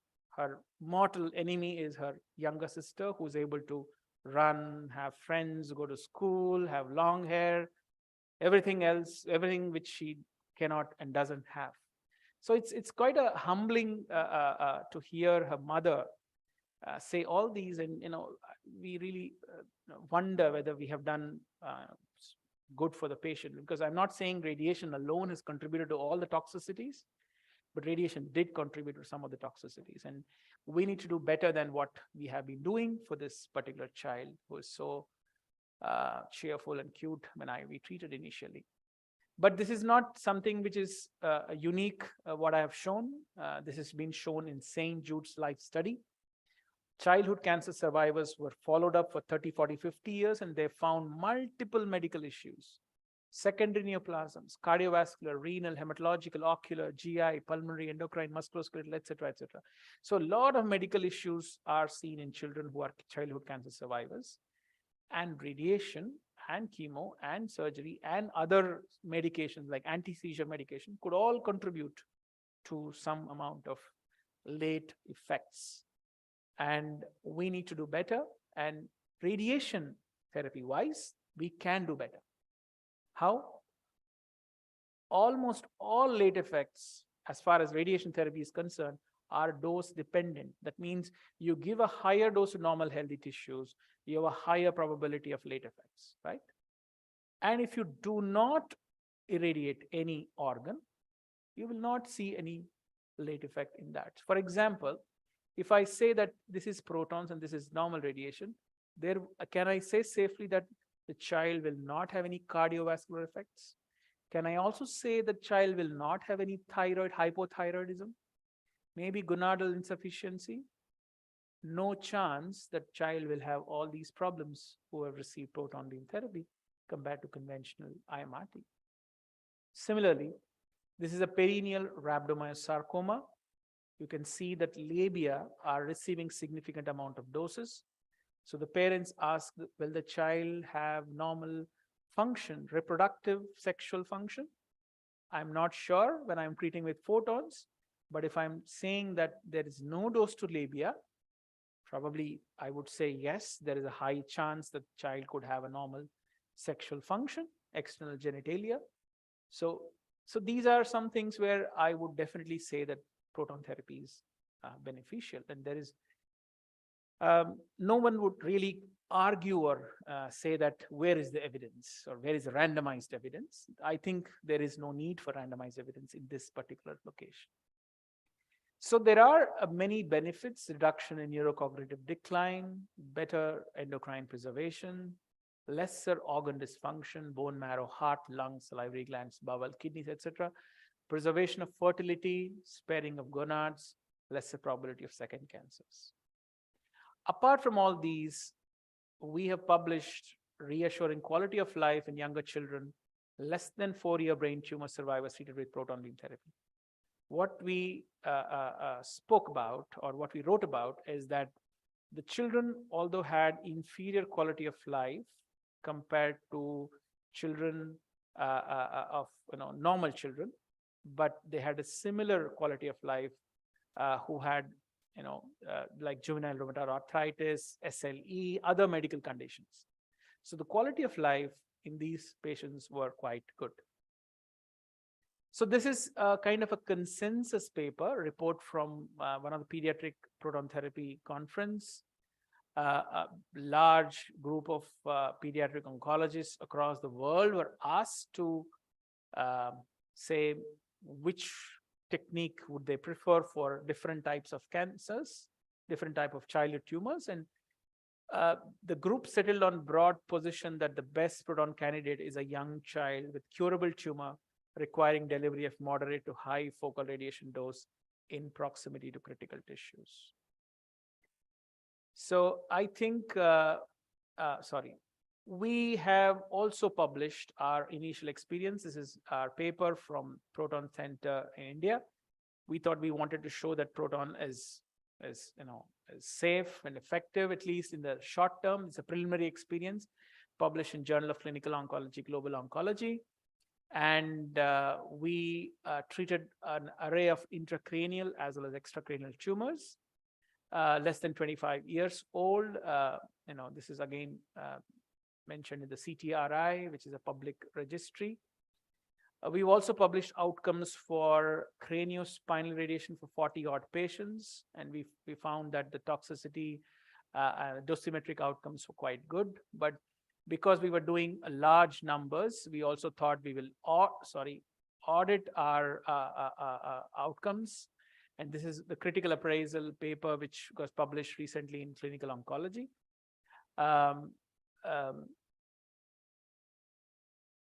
Coming to the CNS tumors, again, CNS I showed you is one of our major focus areas. Both pediatric as well as adult tumors have been treated in large numbers compared to other sites. Just to show you a few examples, this is a 33-year-old gentleman who had APML, acute promyelocytic leukemia, which is AML M3, received tons of treatment, systemic treatment before had a relapse and underwent allogenic stem cell transplant at Fred Hutchinson in Seattle. Unfortunately, had an isolated CNS relapse for which he underwent craniospinal radiation. And this was a patient when he came, and actually he went back quite well. Apart from that, intracranial germ cell tumors is an excellent indication, both for seminomatous tumors and non-seminomatous tumors. Especially seminomatous, where we treat whole ventricular radiation therapy, and non-seminomatous require craniospinal radiation. So we saw some very good outcomes in our children. Similarly with ependymoma, which probably is one of the most common indication at our center, especially pediatric ependymomas, focal radiation therapy, both posterior fossa as well as supratentorial. All of them are molecularly stratified before they are treated. Both supratentorial, we ask for ZAFTA fusion, infratentorial, PFA, PFBs, all that we do almost for all children and ependymomas. Similarly, pediatric low-grade gliomas, I think if someone can remove this bar, I think we can see the heads. But anyway, so essentially this was one of the pilocytic astrocytoma in brain stem, which was treated, and very surprisingly, we saw almost complete recovery of motor power in this young adult.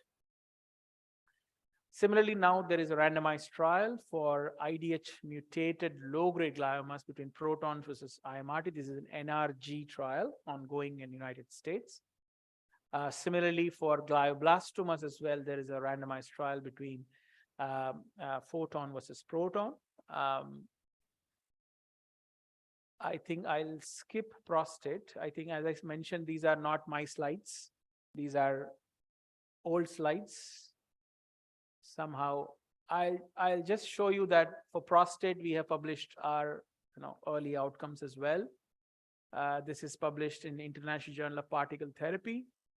For high-risk prostate, not for every prostate cancer, but for we feel high-risk prostate cancer, there could be an advantage with protons. You can see the amount of sparing of bladder and rectum is exaggerated when we are treating high-risk prostate cancers. Based on our NTCP calculation, which is normal tissue complication probability calculation, we found there is around 17% GI toxicity reduction and 12% GU toxicity reduction with proton therapy in these patients. With respect to these 6 domains: fecal incontinence, bleeding, stool frequency, hematuria, dysuria, and urinary incontinence. The efficacy also seems to be comparable, at least if not better. Indirect comparison shows that there is slightly better outcome, but essentially it could be a bit of a bias, because these are indirect comparisons are always fraught with some bias. Protons have been especially useful, as far as my experience goes, for patients who have poor baseline urinary function. We measure that with IPSS scores. For those who have poor urinary function, actually have a better outcome.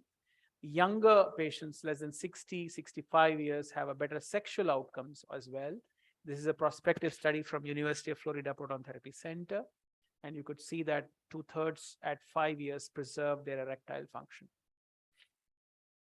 NCCN guidelines now mention about protons for prostate cancer as an alternative. So, as we want to be more responsible, we are treating almost all prostate cancer patients in this ProCube prospective registry. All patients, definitive, postoperative, oligometastatic, are being treated in this registry trial. So, musculoskeletal tumors, we've treated a large number of chordomas, chondrosarcomas, Ewings, osteosarcomas, soft tissue sarcomas, and plasmacytomas. I'll show you, before I show you a few examples, this is again another prospective registry we are doing called SCORE, sarcoma, chordoma, chondrosarcoma prospective registry, which is also, these are publicly available protocols for any of you to go through. We are accruing patients to these prospective studies. This is one of our early patients. You can see a huge sacral chordoma. Was treated in February 2019. This is August 2019, almost same size at first 3-month follow-up, and you can see slight reduction by Jan 2020. This is, you can see that the perfusion, this is on a diffusion contrast enhanced imaging. There is no perfusion within the tumor, essentially some kind of a surrogate for early tumor response. And you can see the size coming down significantly as, and Jan 2022, you can see the tumor is quite shrunken, excellent response. He is able to walk with a limp, occasional analgesics. He is constipated, but bladder is functional. So you can see the bladder is not the trabeculated, not the neurogenic bladder, which we see usually quite thickened and, is not seen. So patient is, one of those who has completed almost 3.5-4 years of follow-up and still doing extremely well. Thoracic cancers, just a snapshot, a 63-year-old gentleman, squamous cell carcinoma of left lung, T3, N3 because of contralateral hilar nodes, diabetic, hypertensive, obese, you name it, he had all the medical problems. Normally should be treated with concurrent chemo and radiation together, but unfortunately is not a patient for both together. So we thought we'll give sequentially. We'll first start with chemo, shrink the disease, and maybe radiation, quite possible. What we saw is that the lung V20, which is volume of lung received with 20 gray, was 36%, which was quite high for such a vulnerable patient. V5 was more than 60%. Mean heart dose was 30 gray. So kind of prohibitive plan for a radiation oncologist, not very happy to treat such a patient. So what we did was we saw proton plans, and we saw the heart dose coming from 30 gray to 7 gray, quite dramatic. Mean dose of lung from 20 gray to 12 gray, V20 from 36 to 22, V5 from 60 to 35. Now it becomes far more safer plan to deliver and treat such a patient without much issues. And patient completed the treatment. Patient had completed 1 year of immunotherapy, which is durvalumab, and patient continues to do well after almost 2 years now. Similarly, there is now a randomized trial, phase 2 randomized trial for esophageal cancers with proton versus photons. This is published in Journal of Clinical Oncology, and what it showed was that the toxicity, the total toxicity burden, which is essentially the entire burden of all the cardiovascular problems, arrhythmias, anastomotic leaks, etc., was significantly lower with protons compared to IMRT. Apart from that, we've treated few mediastinal lymphomas, are good indications because although they require less doses, you can see the complexity of the volumes, and therefore a lot of integral dose would go to such a patient who can achieve a large probability of cure. Thymomas and mesotheliomas are also some of the indications where we have treated apart from the sarcomas. Head and neck cancer also is one of the key indications. Oral cavity cancers are one of the major indications in our country, but more importantly, skull-base and PNS cancers, skull-base chordoma, skull-base chondrosarcoma, salivary gland tumors, re-radiations. I think these are the top indications. There are now meta-analysis for paranasal sinuses and nasal cavity showing large survival advantage with proton. So I think for paranasal sinus cancers, there is no controversy, and almost all physicians all over the world believe in it. Gastrointestinal cancers, hepatocellular cancer, I've mentioned that they are group 1 indications. We've had some very gratifying responses in proton for advanced HCCs, typically Child-Pugh B, and we have treated few Child-Pugh C as well. Pancreatic cancers, locally advanced, where chemoradiation is concerned, you could reduce the small bowel doses significantly, improve the tolerance in these patients. So coming to end of my discussion, end of the talk today, obviously LMIC, which is low and middle income countries like India and South Africa and most of the African continent, proton therapy is indeed expensive. We are struggling with access to even basic healthcare.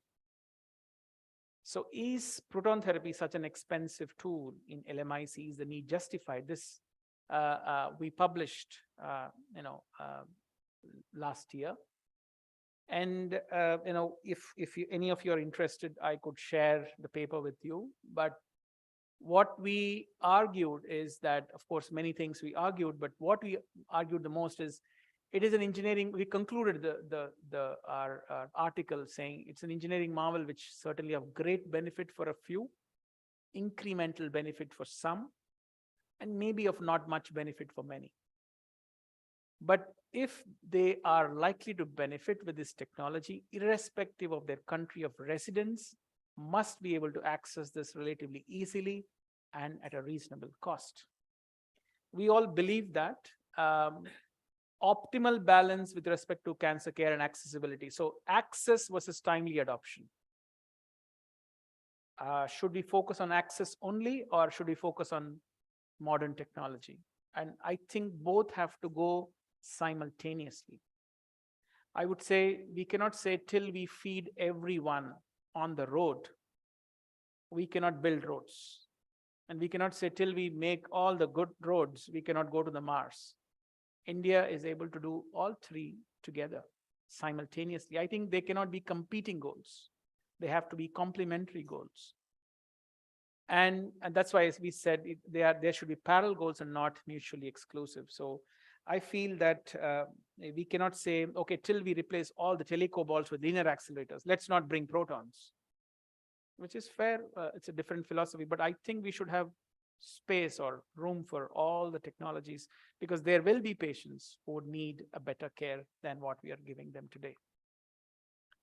So to conclude, we have treated more than 900 patients so far. The preliminary experience it's still preliminary. I would humbly accept that, but it is promising preliminary experience. We have treated multiple sites and data is being collected prospectively. The rates of toxicity are low. There is large percentage of recurrent and re-radiation patients. I told you about how massive the proton therapy is. But we are seeing that in newer centers which are installing protons today are smaller and smaller. So the footprints are shrinking. So once the footprint is shrinking, you could put, when I was training, you needed a football field to install a proton therapy. Now it could be fit in, a slightly smaller area.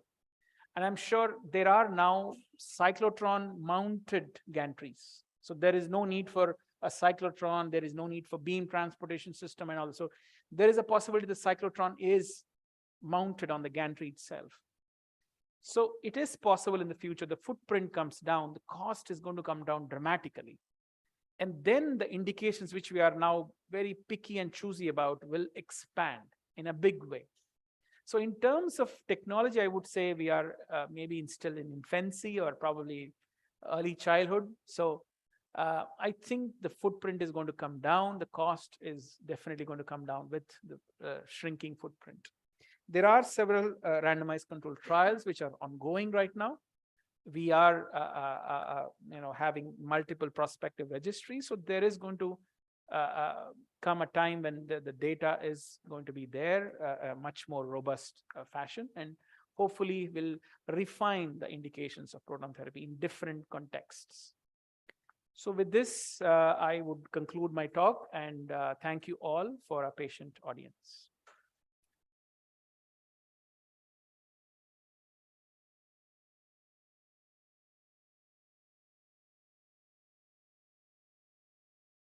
Thank you, everyone. It's going to be question and answer session right now, handled by Dr. Usinhlapo. You can come through.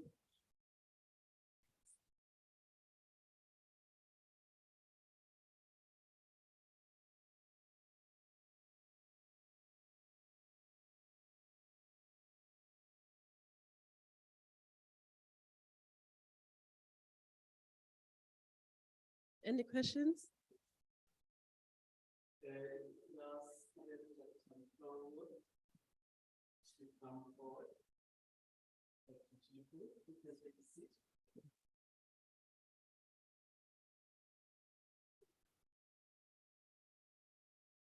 We'll open up the session then for answers and questions. Just find out if there are any questions at all. Maybe before we get to that, can I please ask everyone to join me just in thanking Dr. Chilukuri and Dr. Mhlongo for excellent presentations. If we can give them another round of applause.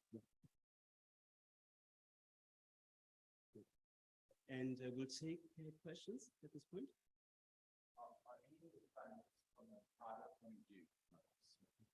Are any of the funders signing off on this technology as yet? And when I say signing off from the point of view of being prepared to send patients, I mean, of the 900 patients that you treated, you mentioned, I think you said one South African. That's come through. Two South Africans. Two South Africans. Okay. I mean, obviously we're not aware of what might be going through the US, but so there are many insurance companies which are accepting proton therapy treatments for specific indications. and agreeing for proton therapy reimbursement on a case-to-case basis. So obviously, most of them ask for some kind of justification. Why proton therapy in this particular patient? So they don't ask much for. I mean, for those two patients who have come from South Africa, one child who has a rhabdomyosarcoma and another gentleman who had a paraspinal sarcomas, there was no questions asked. I mean, we had to send some kind of a letter saying that this is the reason why proton therapy is indicated, and they approved it right away. We are trying to tie up with insurance companies so that the access improves for patients who really deserve it. But not just in South Africa, but we have patients from Europe coming, from including United Kingdom, by the way, which has proton therapy center now, but probably because of the waiting lists or whatever reasons they are, some of them are traveling to India. We are getting patients from Singapore, Australia, Middle East. So there are international insurances which are approving proton therapy treatments at APCC. And that's, if I may ask, that pediatric case, was that was a private case, not a state patient? No. Okay. Both have private insurances, I think through their employer. Yeah. They are not sent through state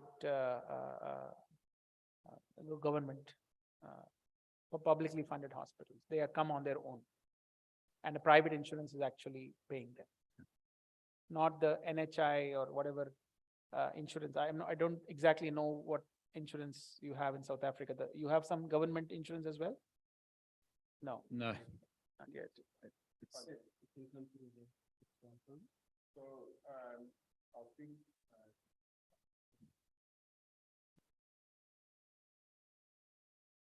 so, for instance, I'll make an example of the discovery oncology benefit that I know reasonably well.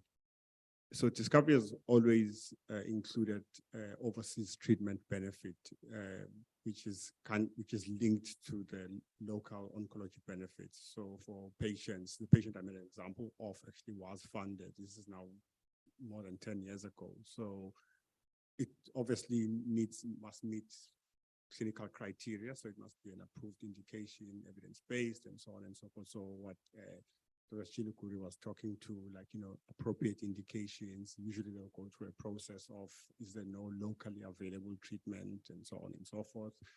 And then if it's approved, then the patient can go and receive care wherever the country is, and then it pays through, it depletes their oncology benefits. So there is a couple of other private funders who have a very similar benefit, but some funders usually approach it on an ex gratia basis. So it's not really defined in the discovery is probably the only one that is explicit that you can receive overseas treatment within the benefit structure of the oncology benefit.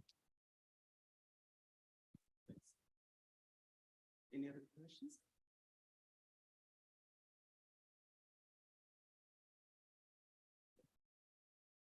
Colleagues, I think what then remains for me now is to once again thank our local and local speaker and international speaker, Dr. Chilukuri, on a very insightful program. As I indicated in the beginning, really this is just to open up the debate and enhance the debate, for those colleagues that have been, exposed, to this discussion. We are looking, and I think we had an opportunity to do that tonight, to look at our cancer programs in the country with a view of adopting a holistic view in terms of early detection and treatment as a whole. And at some point, I know that Dr. Chilukuri talked about that being some time in the future, but certainly I think we would get to a point where we talk about personalized medicine. So this is quite an exciting, time. The issues of systemic implementation would always, remain an issue. And I do believe that tonight,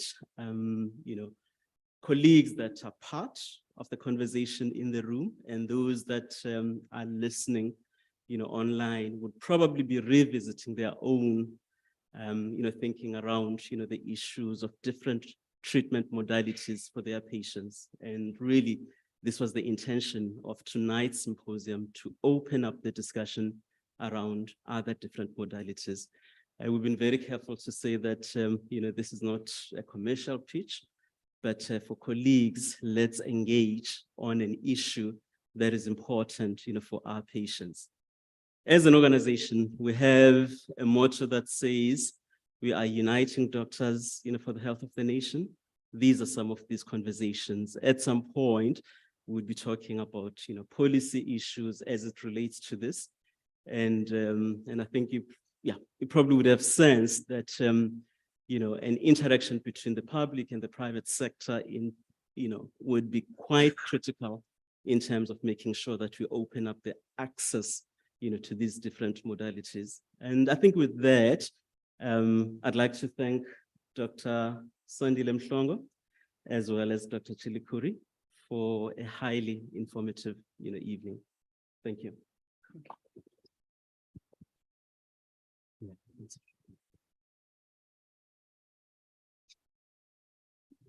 Thank you, ladies and gentlemen. This concludes our clinical symposium tonight. Thank you.